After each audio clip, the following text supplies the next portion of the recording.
Uyg'ur yozuvchisi Mamtimin Hoshirning Xinjiang yoshlar o'smirlar nashriyoti tomonidan nashr qilingan Qum bosgan shahar nomli romani. Bu roman Belqut shirkatida ovozga ilinib, Belqut to'rida antildi. 30-bob. Baxtingni izlaysan. Cho'l o'g'li yo'lda bir qo'nib, ikkinchi kuni tushga yaqin bir shaharning darvozasidan kirib keldi. Kasblar Olarmin sotarmanlarning cho'qonlari bilan qizib turgan bozor maydonidan o'tib, izdab so'rab, zargarlar ko'chasini tepib keldi. Bu yerdagi do'konlarning derazalariga har xil qimmatli ko'zlar qo'yilgan halqalar, o'ziklar, oltin qadoq, zira, bilaziklar tizib etilgan edi. Kichikgina o'choq oldida yukinib o'tirgan ustalar qo'lidagi inchki naychi bilan yog'och ko'mirni po'lab cho'g'landirib, oltinlarni yetishadi. Qip-qizil cho'g' ustida hosil bo'lgan ko'kish rang yolqin oltin selingan bo'ti ichidagi oltinlarni sudek eritib yoltirtatdi. Qaysi bir do'konlarda bo'lsa, shogird bolalar qilibdan chiqqan oltin asboblarni ekagidab, terilarga surkab pardozlashadi. Yepak purkanchilarni ortib, qildan to'qilgan cho'mpardilarni tortgan xonimlar u yoq bu yoqqa yo'rg'ilishib, tonish do'konlarining eshigi oldida g'oyib bo'lishadi. Qaysi bir do'konlarning ichida bo'lsa, cho'mpardilarni bilinar-bilinmas qayirib, oppoq barmoqlari bilan oltin asboblarni chimda tutib ko'rayotgan puldori setanglar ko'zga tushadi. Zargarlar bo'lsa, bu soyib jamollarining oldida xoshamatgo'ylik bilan egilib, mollarini maqtab pul qilishadi. Cho'l o'g'li ko'chaning oyoq tarafidagi bir xoli do'konning oldiga kelib, eshigidan tushdi.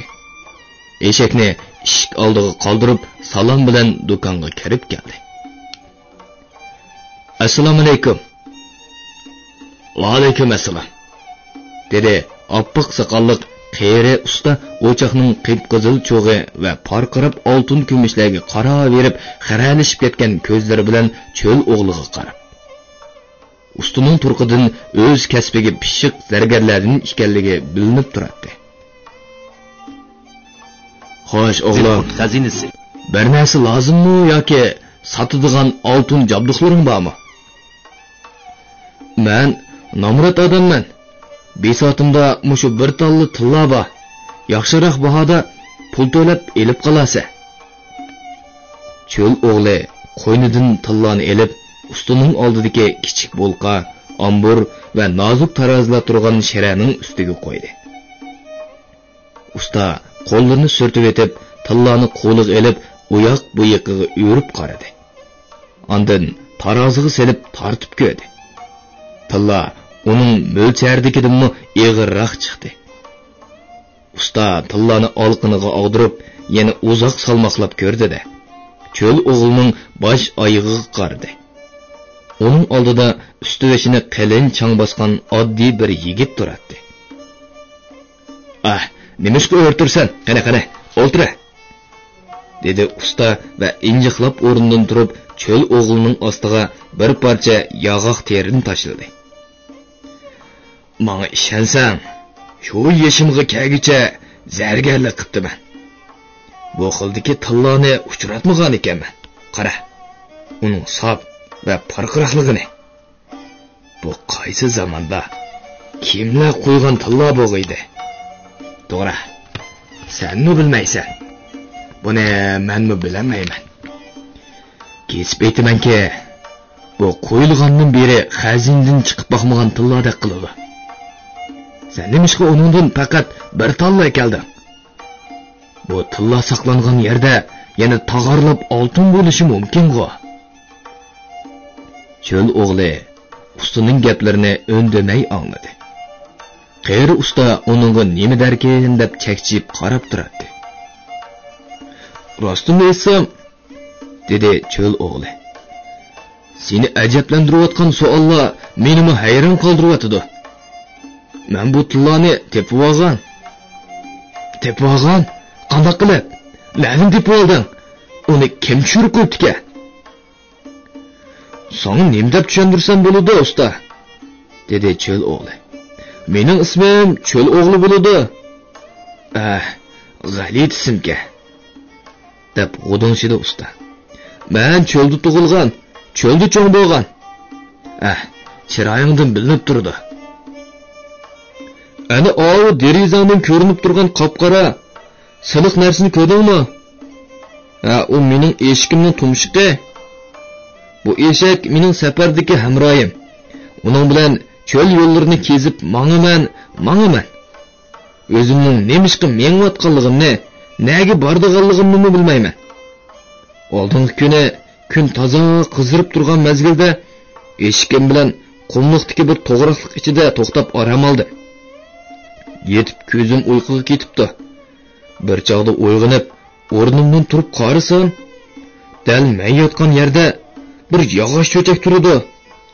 Cho'chakning ichida mana shu bir tal tilla yaltirab yetibdi. Uni yaratgan egamning menga qilgan hadisi deb bildimda, elib qo'ynimga soldi. Mana shu tilla bugun sening olqiningda turibdi. Bu tilla to'g'risida o'zimning bildiganlarim shunchiliklar. Eliq cho'chakni-chu. Cho'chakni nimishga qo'shib olmading? deb varqirvatdi usta. Agar birari sana patmusda hadiya sunsa, sen patmusni qo'shib olib qo'yningga solamda? deb hayron bo'ldi cho'l o'g'li. Lekin u patmus emas, cho'chakda. Itqina. Sen ko'rgan u cho'chak qanday rangda? Qanchalik cho'nglikda? Voy cho'ngda-da, dedi cho'l o'g'li. Oltinni ko'rganda hammamizning ko'zi to'rlashib qoldiganligini bilasan-ku. Men cho'chak ichidagi tillani ko'ribman. Cho'chakning qandoqligiga sapma-sammabdiman. Hey Isset, bir kaltpamni qilibsan-da, deb ichidan uqtartib afsuslandi usta. Kim biladi? Balkim u tilla tug'digan ajoyib bir cho'chak bo'g'iydi. Tilla tug'digan? Elishib qoldingmi usta? Cho'chakmi tilla tug'amdi? Ichilan dastig'ining to'g'risidagi rivoyatlarni anglamaganmisan? Dunyoda shundoq dastig'onlar bo'lgan. U xohlagan vaqtida ichilib, oldingni nozu ne'matlar bilan to'ldirib etadi. Sen u cho'chakni cho'lda bir to'g'riqning ostida uchratdim dedingmi? Cho'l deganda to'g'riq degan jahlimig'o. Sen shu cho'chak uchrashgan yerga biror belgi qilib qo'ymadingmi? Haras, shu yerdagi bir to'g'riqning g'uliga pichqin bilan bir chambar sizib qo'ydim. Mana, hapballi. Bu ishga kelganda aqlingni bir ishlatibsan. Xo'sh. Endi sen bu bir tal tillani nima qilay deysan? Halqa, o'zik yoki bo'lmasa dedim-ku cho'ngda-da. Menga hech qanday zinnat buyumining lozimi yo'q. Uyimda uningga hojatlik ayol kishim yo'q. Menga halol bahoda pul bersang kifoya. Bo'pti. Men bu tilloyingga obdan bahoda pul to'lay. Sen qaytib berib, heliqi sirliq cho'chakni yana izdigan. Uchrab qolsa, cho'chakni qo'shib elib qo'yningga sol. Qasam qilamanki, boylikqa ko'milib ketsa, topgan tillolaringni hech kimga ko'rsatmay, udul mening oldimga kel. Seni obdan rozi qilaman. Sen ajoyib chiroyli bog'larni, peshayvonlik ayvonlarni setib olib, sargardonlik turmushingni oxirlashtirasan. O'ylanmaganman dedingmi? Puling bo'lsa, albatta o'ylansa. Musulmonlarga 4 xotin elish haqliq. Sen bosh og'rig'idan qo'rqsang bo'pti. 3 yoki 2 ol. Xohlasang, men senga tunishtirib qo'yaman. Mush ko'chadagi do'konlarga kelib ketib turadigan ajoyib xinimlar bojimi? Chiroyini ko'ribla aqlingdan ozsa. Lekin cho'l o'g'li aqldan ezishni xohlamaydi. U zagar ustam sungan pullarni elib qo'yniga soldi-da, o'rnidan turib mandi. Qayri usta uni eshik oldigacha uzitib chiqdi. Shundoq qil o'g'lim, deb so'zini davomlashtirdi usta. cho'chakni hech kimga ko'rsatmay yo'shirib qo'ysang mayli. Ammatullohni bo'lsa, mening oldim qil aka. Sana oxir tilayman bola. Xotirjam bo'l cho'ndida, dedi cho'l o'g'li eshkiga minib yo'lga tushib. Eliqi sirliq cho'chak yana uchrab qoldak bo'lsa, men uni elib olaman. Tillalarni faqat sang'il akilib ko'rsatma. Cho'l o'g'lining qarisi odamlar orasida g'oyib bo'ldi. Cho'l o'g'li eshikni devitib, odamlar bilan to'lgan bozorga kirib keldi. Bu yerda odamlar bir-birini ittirishadi. Biri-biri bilan baho narx talashadi. Olarman bilan sotarmanni kelishtirmoqchi bo'lgan dallollar "Bavarika" deb vaqirab, kimlarningdir qo'llariga poqqida urishadi. Daschelak, chapon, ko'nglik, yal yemish, bug'doy qo'noq. Bu bozorda savdo bo'lmaydigan narsa kam edi. Bu qiyiqas cho'qon ichida eg'ir go'rildab turgan bozorga kirishi bilanla cho'l o'g'li heliqi oltin tug'digan cho'chak to'g'risidagi gaplarni tamoman unutib qoldi. Uningga qeri zargar aytgandek ayvon saroyningmi, boshni og'irtadigan bir qancha xotinningmi lozimi yo'q edi. U umr bo'yi mol dunyo, oltin kumush yig'ib, shu boyliqning sodiq kuzatchisidek yemay ichmay saqlab o'tib ketishni xohlamaydi. Shu topda uning yonchiqida taqdir yetkizgan bir munch pul turibdi. Bilqindi o'zining va eshkining qo'rsqini obdan bir to'yg'isa, ondan bu tinjiq va o'shiqchi shavqulliq Qiston shahar bilan xo'shishib, yangi safarini boshlasa bo'ldi. U chiqdalida qanot nafas olg'ili bo'ladi. U yerda ziroatlar yalpinib turadi. Qirg'oqlari yeshil o'tlar bilan qoplangan eriqlarda shildirlab suv oqadi. Yiroq to'g'riqlardan ko'k ovozi anglandi. Yanimi yiroqlardan bo'lsa, u yaxshi ko'rdigan cho'lning issiq shamili keladi. Cho'l o'g'li bozor yenidagi danglarning biriga kelib, eshikni bog'ladi. Eshikning qo'rsqini yaxshi to'yg'izib, uning holidan xabar elishni dangjoqqa topshirdi. Ondan üstü veşidiki çağlarını obdan qeqib, özünü obdan tüzleştirip, bozorning oshpuzullar joylashgan tarafiga qarab maqdi. Bu yerda tavanlardagi go'shkirda, samsala, gul chekib pishirgan sherman nalla ko'zni o'ynatatdi. Qo'rni qo'riyotgan oshpaz ustamlar sopliqini qozon garvikiga urib, nag'ma qilayotgandek ritmlik taranlatdi. Oshxona xo'jayinlari bas-basda varqirishib mehmon chaqiratdi. Cho'l o'g'lining qo'rsqi g'o'ldirlab bu nag'miga tankash qilg'ili turdi. U qasqonlardan porqirab o'r chiqayotgan mantixonlarning biriga burildi.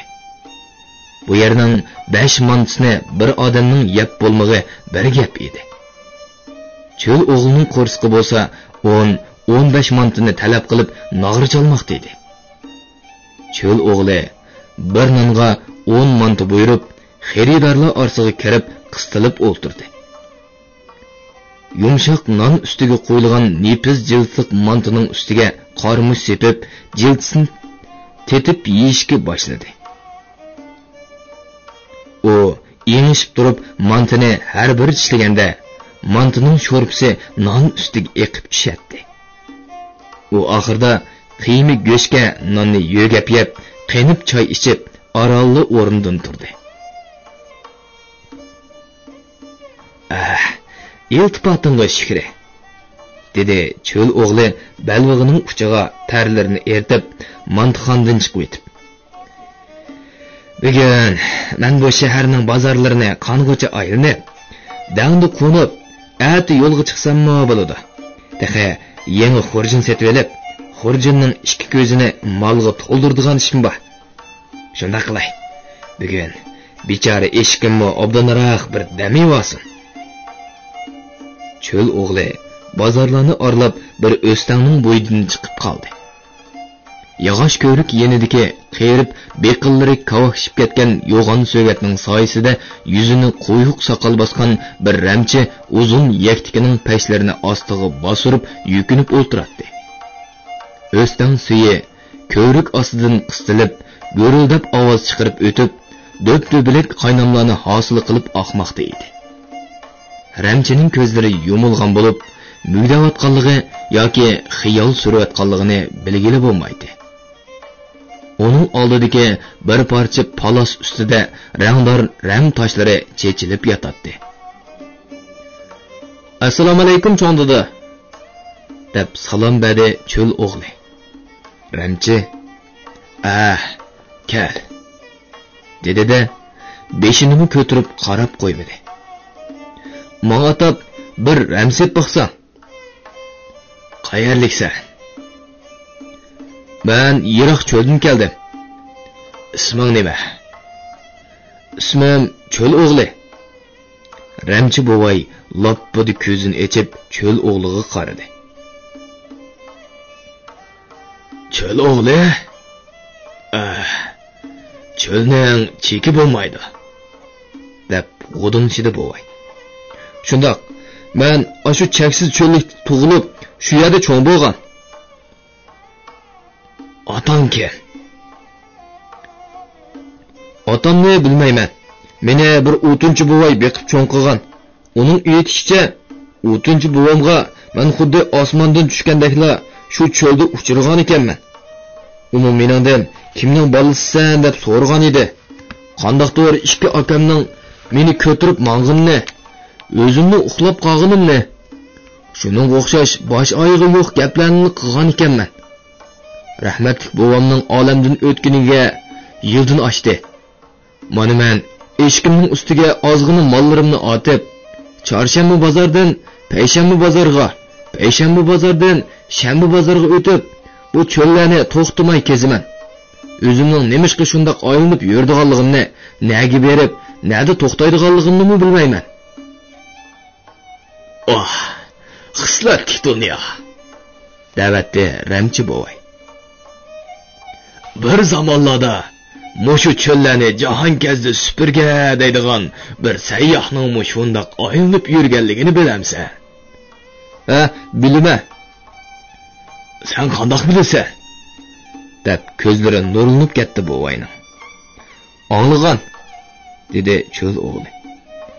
"Mana shu jahon kezdini u hozir qayerda? Shu topda sening oldingda o'tiribdi desam, ishonamsan?" "Chaqchaq qilmang cho'ndada" dedi cho'l o'g'li.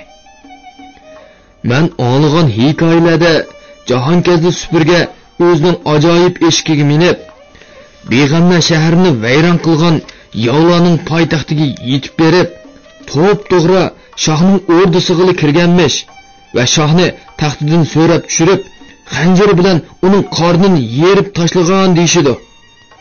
Supurgining o'zimi shu yerda qurbon bo'lgan ekan." "Uning qurbon bo'lganligini kim ko'ribdi?" "Emsa bir shohni bo'g'izlayotgan odam o'rdidan tikandek yolg'iz jinni elib, qandoq salomat qaytib chiqmoqchi edi." Yaratgan egam mo'jiza ko'rsatgich kelsa, taxtining ichidami o'tni saqlag'ili bo'ladi. Xo'sh, bo'pti. O'zimizning gapga kelayli. Sen texi menga nima to'g'risidir ham oshqizdiganligingni aytmadi. Mening kelgusim, taqdirim haqida. Bilgich xudo, dedi Ramchi bovay. Men faqat qiyoslik qila olayman. Qani, Bismillahirrohmanirrohim. Ramchi palos ustidagi toshlarni yig'ib qayta chashdi. "Yo'q" deb beshini lingshdi Ramchi chechilgan toshlarga qarab turib. "Sen cho'llarni maqsadsizli kezib yurmabsan. Sen o'zingning yiturgan baxtini izlab yuribsan. Aytqina, men baxtimni topa olamdim." Topsan, cho'qim topsan. Qani, qo'llaringni menga sung'ina.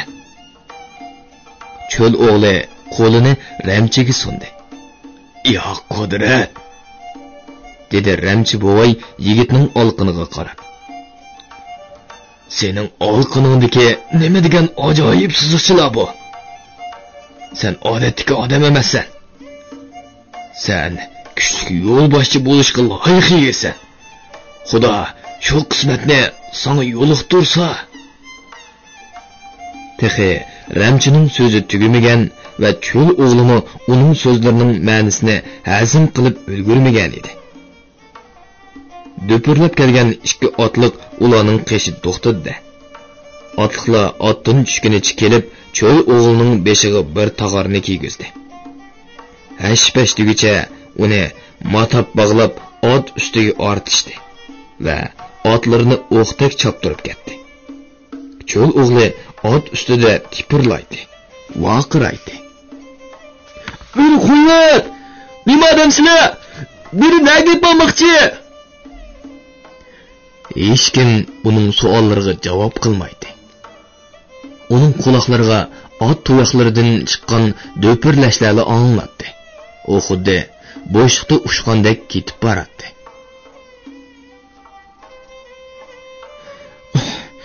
Xudodan uchishni tiligini rost, deydi cho'l o'g'li. Lekin men bundoq beshimga tog'al kiyib ussam bo'lmaydi-da. Shum uchish bo'libdi-mi? Men atrofimdagi narsalarni ko'rishim, erkin qanot qilib uchishim kerak edi. Qiroqsini olishyotamsa, meni quvvat! Cho'l o'g'li ko'zini ochib, o'zini qalin bir to'g'riqlik ichida ko'rdi. Bilqut xazinasi ustida to'g'riq yupurmoqlari. Uning ustida ko'p-ko'p cho'l osmoni esilib turardi. Nerida bir kapi bor edi. Uning ko'zi kapi ishkining yon yog'ichiga sanjib qo'yilgan paltoga tushdi-da, o'rnidan chacharab turib ketdi. Bu kalt sopliq, bislari yaltirab turadigan palto o'zining paltosi edi. Cho'l o'g'li kapi oldiga berib to'xtab qoldi.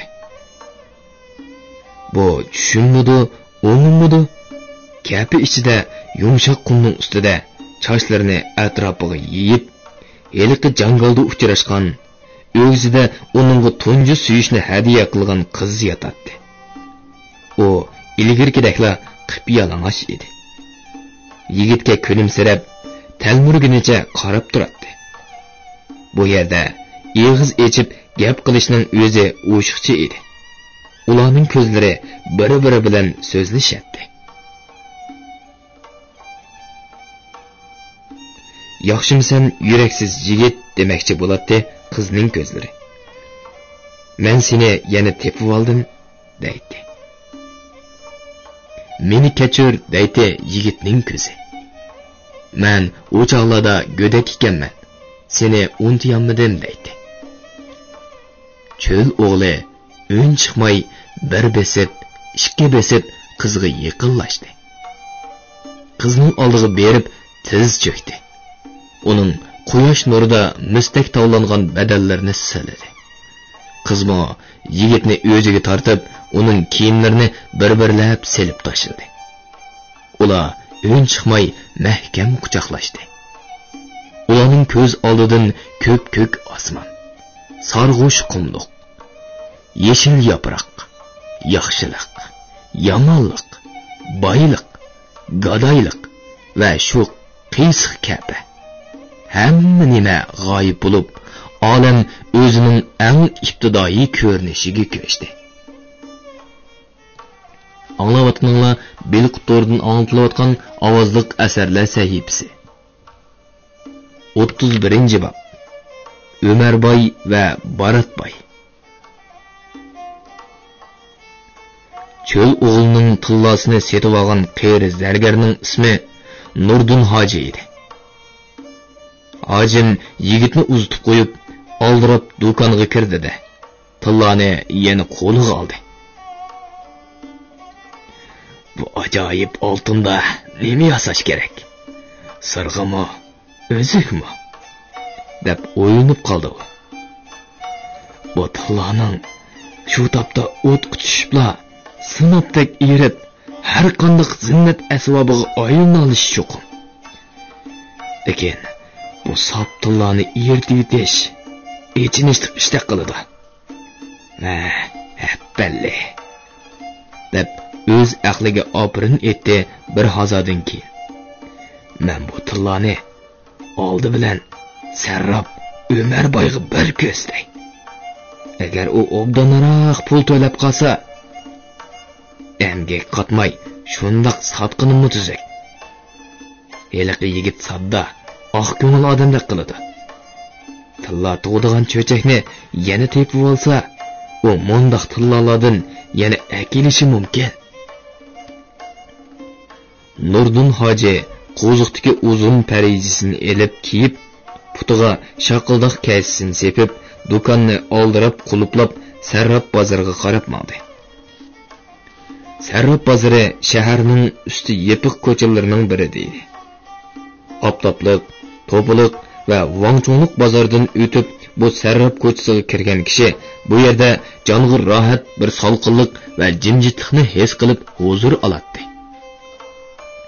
Oldiga bilinar-bilinmas suv sepilgan do'konlarning ichidagi gelam yoki qimmat baholiq terilarning ustida savdogarlar kerilib o'ltirishadi.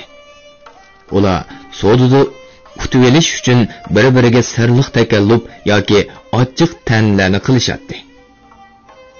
Odatda yamoq choponlarni kiygan shahar kambag'allarining qadami bu ko'chaga kam yetadi. Sarrob Ömerboyning do'koni mana shu qator ketgan do'konlarning biri deydi. Ömerboy yeniqi yantoq oqsoqolning cho'ng o'g'li Ömerning naq o'zi bo'lib, 10 necha yillardan beri taqdir uning turmushida ajoyib o'zgarishlarni qilgan edi. Ömerning notunish shaharga kirib, Nizamboy degan kishiga yollanib, uning beg'ida ishlaganligi va Nizamboyning cho'ng xotini bilan bo'lgan sirliq munosabatlari kitobxonlarimizga ma'lum. Agar taqdirning bir ishni o'rinlashtirg'isi kelsa, odamning aqli yetmaydigan tasaddibiliklar bo'lib turadi. Nizamboy otqa nihoyatda herisman odam edi. Bir qatim u shosh bir arg'amoqni ko'ndirib minmoqchi bo'lganda, otning tuyoqlari ostida qilib o'ldi. Shuningdan keyin Nizamboyning boshqa xotinlari Nizamboydan bo'lgan bolalarining soniga qarab, boyning mulkini bo'lishib olib, qanoat hosil qilishdi. Oyimga bo'lsa, o'zi turayotgan cho'ng bog' qolgan edi. Oyim buningga shukr qildi. Uning otasining qolgan dunyosimi yetarlik edi. Uningga faqat shu bog' va shu bog'da ishlayotgan yetimchi yigit bo'lsa kifoya edi. Oyim Nizamboyning yil nazarini taqozolik bilan o'tkazdi. Ondan yurt cho'nglarini chaqirtib, mo'l dasturxon soldi. O'zining bog'dagi ashu musofirga yotliq bo'lib, uning beshini salamoqchi bo'lganligini to'g'ridan to'g'rila aytdi. Dasturxon ustidagilar bir-biriga qarab qo'yishdi-da. Darholla bu ishqimi o'ziga loyiq fatvo tepishdi. Birinchidan deyishdi ular. Musulmon mazlumning to'l o'ltirishi yaxshi emas. Ikkinchidan, ayollarning o'zidan yesh kichik erga yotliq bo'lishi o'g'illardan qolgan bir yaxshi fazilat. Bu fatvoning xosiyati uchun yurt cho'nlarining har biri oyimning uyidan qo'yinlarini obdalla to'mpaytib qaytishdi. Oyim keyin Ömerga Sarrob bozordan mana bu do'konni ochib berdi. Ömerning savdosi yurishib, oz o'tmayla shaharga Ömerboy bo'lib to'nildi. Har holda oyim insofsiz ayollardan emas edi. Yosh erini tezgillash uchun uningga qo'liqi yumshoq kichik xotindan yana birini yeb berdi. Ömerning bu kichik xotini oyimning so'zidan chiqmaydi. Uning xizmatini qiladi. Ömerboy shu topda do'konda yumshoq aylangan teri ustida o'tirib, kecha kichik xotini bilan bo'lgan qiziqchiliklarni o'ylab, yerim kulimsirab, yerim mugidab o'ltiradi. Uning yaxshi tomoq va rohatdan qizargan go'shtlik yuzlari maylab qo'ygan pomnondek porqiraydi. Oldidagi patnosda bo'lsa yumshoq non, ko'k kishmish, meg'iz va chaynakda yengili keltirilgan qiziq choy turadi. Assalomu alaykum Umar boy, deb kirib keldi zargar. Va alaykum assalom Nurdin hoji. Qani, yuqori sizlar. Mana bu yoqqa. Gelamning ustiga, gelamning ustiga, deb o'rindan turdi Umar boy. Nurdin hojim asirg'inichi berib, gelamning bir burjigida o'tirdi. Qo'lini ko'tarib duo qilib bo'libmi, bir hazo demini bosolmay gap ochmadi. Umar boy uningga piyolda qiziq choy sundi. Xo'sh hojim, qadamlari bu yoqqa yetib qopti. Haliqi zakaz qilgan mollar kutib qoldimi qandaq? Haliqi oltin zirlandamla. Yani azroq pardoz qoldi. O'zlari biladilar. Umar boy, ishni qo'lning uchida qilgan bilan bo'lmaydi, deb gap boshladi Nurdin hoji. Shundoq. Hunarning jing bo'g'in yaxshi. Shunga biz sizlarni izlaymiz-da. Bugun bu tarafga kelishimning sababi, dedi hojim. Mana bu tillarning bozorda eqiyotgan bahosini bir mo'ljarlab baqsili bo'pti-ku. Umar boy zargar ustining ko'p tomirlari ko'pishib turgan o'ruq qo'ldan kichikkina yog'lig'ini oldi. Yog'liqni ichib, uning ichidagi tillarni qo'liga olib, semizlikdan bo'rilib ketgan ko'zlarining naq oldiga akilib, sinchilab qaradi. Ondan taroziga soldi. Tarozidan elib, yana o'rib-cho'rib qarashtirdi. Bu tillarni yertib buzmaslar cho'ng isrofchilik bo'ladi hojim, dedi. Menmi shunda qo'ydi. O'ylaganlar durust. Oltinning qadrini zargar bo'ladi degan gap bekor emas-da, deb kuldi Umar boy. Mana men bu tillarga hozirning o'zi bilan tang oltinning bahosidan bir barobar ortiq pul to'layman. Umar boy po'kayning ostidan bir teri xaltini sug'urib olib, sharaqshitib ko'mish tangilarni sanab zargarga tanladi. Bu pul hojim cho'l o'g'liga bergan puldan 3 barobar ko'p edi. Albatta, bir soatga yetmagan vaqt ichidagi munchilik foydaga shukr demak lozim-da. Hojim pulni elib, indamay o'rnidan turib xo'shlashib maqdi. Nurdin hoji ko'zdan yiroqlashishi bilan Umar boymo yeliqi tillarni yepak yog'lig'iga tugib, do'konni oldirib quluplaydi. Uyiga qarab maqdi. Uyda xotinlarning tomoqqa tutunligini unamay, ton sarpoyillarini yangushladi. Chilan to'riq etini to'qitib minib, Baratboyning uyiga qarab yo'l oldi. O shaharning to'puluq yo'llari bilan uzun yurib, shahar sirtidagi egiz ko'milash tomlar bilan qo'shilgan bir cho'ng bog'ning darvozasi oldiga kelib otdan tushdi. Naqshlik eg'ir darvoza qiyo ichilib, bir malayning beshi ko'rindi. Baratboy uyda bormi? deb so'radi Umar boy. Boy heliroqda qaytib keldi, deb javob berdi malay. Sarrapozdagi Umar boy kelibdi, deb xabar qil. Boy bilan muhim bir ish ustida paranglashmoqchi edim. Malay uzundan keyin qaytib chiqib, Umar boyning qo'lidan etning cho'luverini oldi. Marhamat, boy bog'da kutib turibdi, deb darvozani ochdi.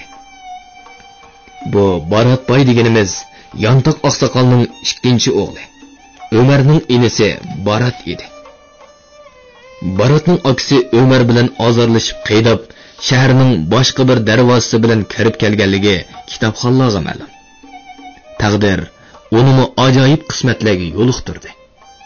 O heliqi oqsoq savdogarning ho'ylisiga tomdan ortilib tushib, uning kitob mastonisi yosh xotini bilan birlashib, boyni to'ydirmay o'ltirgandan keyin Oyjamolni amriga oldi. Savdogarning pixsiqlik bilan bir umr yig'ib ko'mgan dunyolari Baratga qoldi. Shuningdan keyin u harom bilan halolning o'ttirsidagi hamma ko'chalarda mengib boqdi. Oyjamolning yerdan qolgan dunyolarning hammasini qimorga selib berib, yana qalandarning kuniga qolg'ili tasli qoldi. Shundoq kunlarning birida o shahardagi o'g'ri, qimorvozlarni qandoq bir taraf qilishni bilmay besh qetib turgan shahar begi bilan tanishib qoldi va o'g'ri qimorvozlarning hammasini sotdi. Shundan boshlab uning ishlari yana qayta yurishib ketdi. Hozir o shahar begining shahar ichidagi eng cho'ng jasusi edi. Uningdan amaldorlarning o'zini qo'rqatdi. Uning qandoq yo'llar bilan beyib ketayotganligining tegiga hech kim yetolmaydi. Uning hozir bir qancha xotini va shaharning bir qancha yerda cho'ng bog'liq qo'ro joylari bor edi.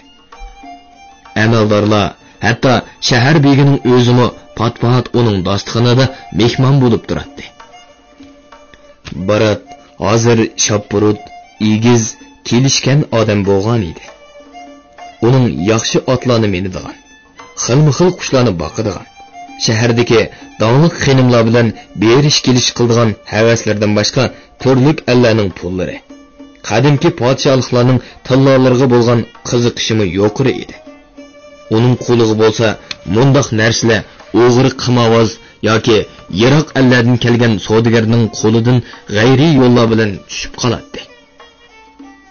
Ba'zida bo'lsa, o mundoq qimmatlik tillalarni bagi xazinasiga necha hassa qimmatiga sotadi. Baratboyning mundoq qimmatlik buyumlarining hammasi mushu cho'ng bog'dagi eng cho'ng e'tiborli xotinning mustahkam po'lat sandig'ida saqlanadi. Bu sandiq bo'lsa, 7 oshqush bilan hayvatlik jaranglab echiladi.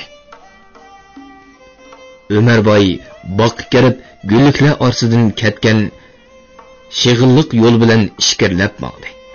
Bu Baratboyning yoz kunlari turadigan beg edi. Bog' ichida chiroyli shiponglar. Shipong yanida majnun tollar bilan o'ralgan ko'llar bor edi. Tiniq ko'li suyda ko'p osmon va tollarning soyisi yenik davol qo'ydi. Oftoblik bog'ning mevalari shox-shexini ko'tarolmay qolgan edi. Gulliklardagi rang-rang gullar ustida kepinaklar agib yurishadi. Baratboy hozirli bog'ga kelib, yaxshi tomoqlangandan keyin bo'shishib, sheponglarning birida qiziq choy ichib, dam elib yotadi.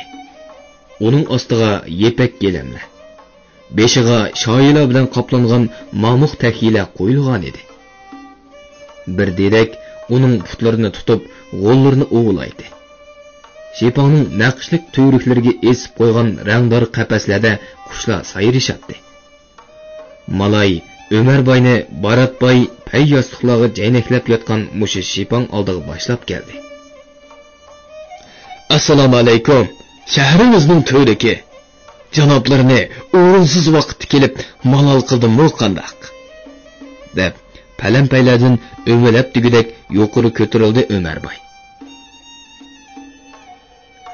Bu aka-uka bir-birini tanımdı. Yoki tunusimi, tunimaslikka salamdo belgili bo'lmaydi.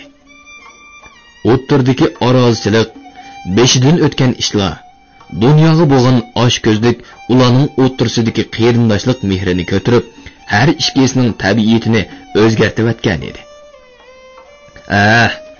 Kesla Ömerboy, deb qimirlab qo'ydi Baratboy. Muhim ishlari bo'lmagan bo'lsa, albatta behuda vaqtni kelmagan bo'ladilar. Ancha muhim deb ketganim bo'lmas. Ammo bu ishni o'zimcha muhim ekan deb qaradim. Mana bugun qo'limga men sarraflik qilgandan beri ko'rib boqmagan bir tilla tushib qoldi. Albatta, sizlarning nazarlardan o'tkazmay boshqa bir og'iz sossam loyiq bo'lmas deb o'yladim. Shunga behuda vaqtda oromlarini bozib, tilla haqidagi gapni anglab, Baratboy yostiqdan ittik bosh ko'tarib o'ltirib qoldi. Tilla qani? deb so'radi u Ömerboyning azmilik bilan qilayotgan gapini bo'lib. Mana taqsir. Ömerboy tilla o'ralgan yog'liqni ikki qo'llab Baratboyga sundi. Va Baratboy bu tillaga qandoq baho berarkan deb uning shop burutlari yepib turgan og'zini tikadi.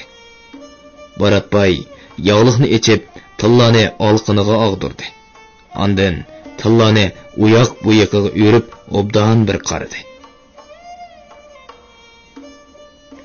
Gaping haq Ömerboy, dedi u. O'zingmi pishqon sarrobsan. Bu tilla odatdagi tillalardan emasdek qiladi. O'zimmi bir qarabli bilgan, deb ko'ranglab ketdi Ömerboy. Baratboy malayni avatib lopi aynigini oldirdi.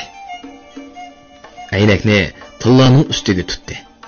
Qaragan sari Baratboyning shop burutlari midirlab, ko'zlari yo'g'inib ketgiladi.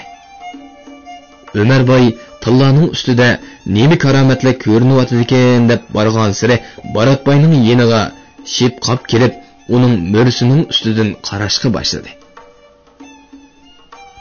"Qarsizlar", dedi Baratboy beshini ko'tarib. "Bu tillaning so'l betida tushuniksiz siziqchilar, o'ng tarafida yalang'och bir go'zalning surati turibdi.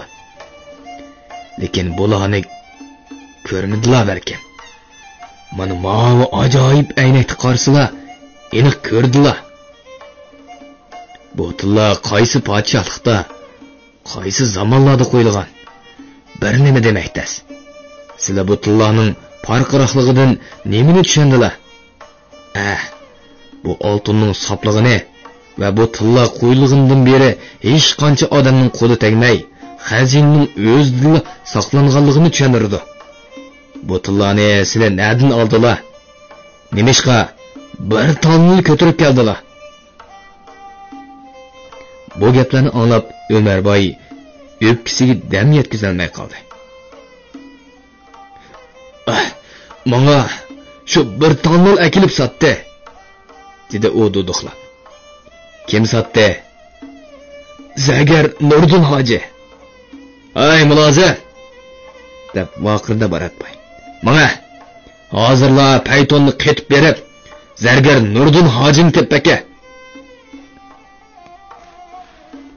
Par ot ketilgan payton bog'ning darvozasidan g'ildirlab chiqib, shaharning to'piliq ko'chalarini chang'i ko'mib, Zagarchilar ko'chasiga yetib bordi. Nurdin hoji bugun topgan tapovatiga shukr qilib, do'konni baldurli etib, uyga ketib qolgan edi. Baratboyning odamlari hojining uyini tepib bordi.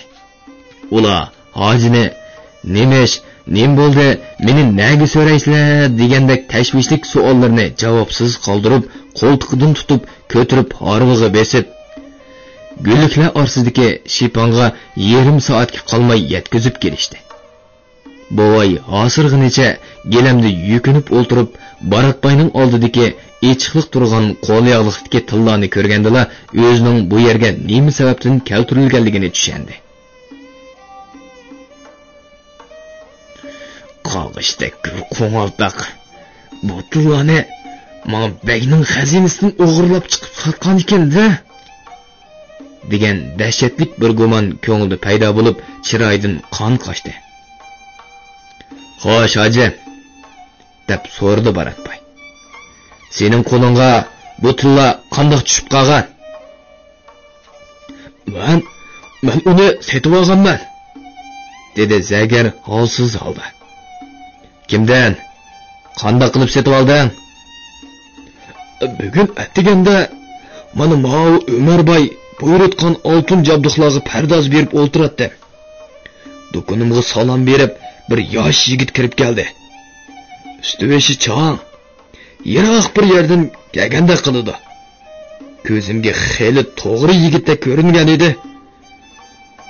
Xo'sh o'g'lim, nima gap desam, besotimdagi mushu bir tal tillani obdonroq baho qo'yib elib qolsang deb, mana shu oldinlarda turgan tillani ma'sundi. Qo'limga elib, uning bir esil tilla ekanligini pamlab qoldi. O'g'lim, sen bu tillani nereden olding deb so'rdi. Kambag'al odamlar pulliq narsani sotaman deb ko'tirib kelsa, albatta nereden olding deb so'rg'uluqda. Shunaq, nihoyat to'g'ri qilsa, deb ma'qul bo'ldi Baratboy. "Ha, gaping davom qila." Shundoq qilib, men uningdan nereden olding deb so'radi.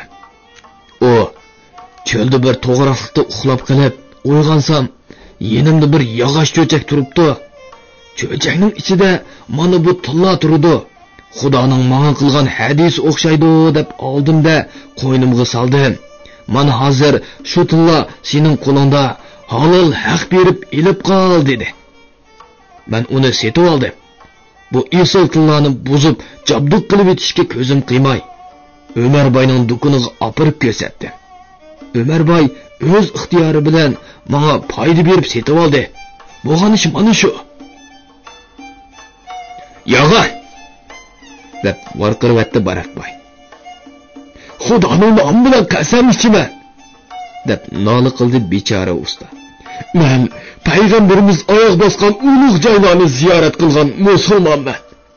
Mol dunyo uchun iymonimni bulg'amayman. Seni meni bu tillani biror o'g'rining qo'lidan bilib turib arzimiga olgan yoki biror yerdan o'g'irlab olgan deb gumon qilyotganligini deyman. Yo'qsa, dedi Barat Bay. Sana bu tillani akilib sotgan heliqi kazzobning aytganlarining hammasi yog'a. Çölde kim cho'chakka oltin selib, to'g'riqning ostida yotgan odamning yeniga qo'yib qo'ygudak. Agar shundoq ish rostila bo'lgan bo'lsa, mana ma'o Ömer Bay bozorda do'kon ochmay, kech-kunduz to'g'riq yugurib, cho'chaklar ichidagi oltinlarni terib olmamdi. Degan bir tosimat ola deb g'udunchidi Nurdin Hoji. Gaping haq, dedi Barat Bay. Shu qumliqlar ostida ko'minib yotgan ajoyib xazinalar bo'lishi mumkin. Sana bu tillarni akilib sotgan sayoq qadimiy podshohlarning yoki o'g'ri qaroqchilarning ko'mib qo'ygan shundoq bir xazinasiga yo'liqib qoldimi qandaq? Kim biladi? Uning o'zi biror qaroqchilarning sheriki bo'lib, bulab kelgan oltinlarni bir-birlab bozorda maxfiy setib yuramdi o'taxe. Sen uning taqturqini qandoqroq devding-a? Ustiga o'ngib ketgan chopon kiygan, odatdagi bir o'tinchi yoki madikorlarga o'xshab ketadigan bug'doy o'ng yigit. Uning eshigi yoki minib kelgan eti bormidi? Shundoq bir eshak. Suri eshakmikan aytavur. Men u eshakning to'mishqinini ko'rganda qildi. Xo'sh. Butullah haqida hech kimga o'shqcha shov-shuv qilmanglar, dedi Barat Bay oxirida. Sen usta, do'koningga heliqi sayoq yana kelib qoldik bo'lsa, ostida bizga xabar qilatgan. Men atrofga odam chiqarib, uni izlataman. Mapilik harva yana to'pchanglarni to'zitib, zargar ustini uyiga elib mangdi. Barat Bayga heliqi tillarni necha hassa foydasiga sotaman deb o'ylagan Ömer Bay uni bekorga tutqizib qo'yib, salpiyib etini minib qaytdi. Bilqut shirkatida ovozga ilinib, Bilqut to'rida antilayotgan Uyg'ur yozuvchisi Mamtimin Hoshurning Xinjiang yoshlar o'smirlar nashriyoti tomonidan nashr qilingan Qum bosgan shahar nomli romanini bugun musharga chanlatdik.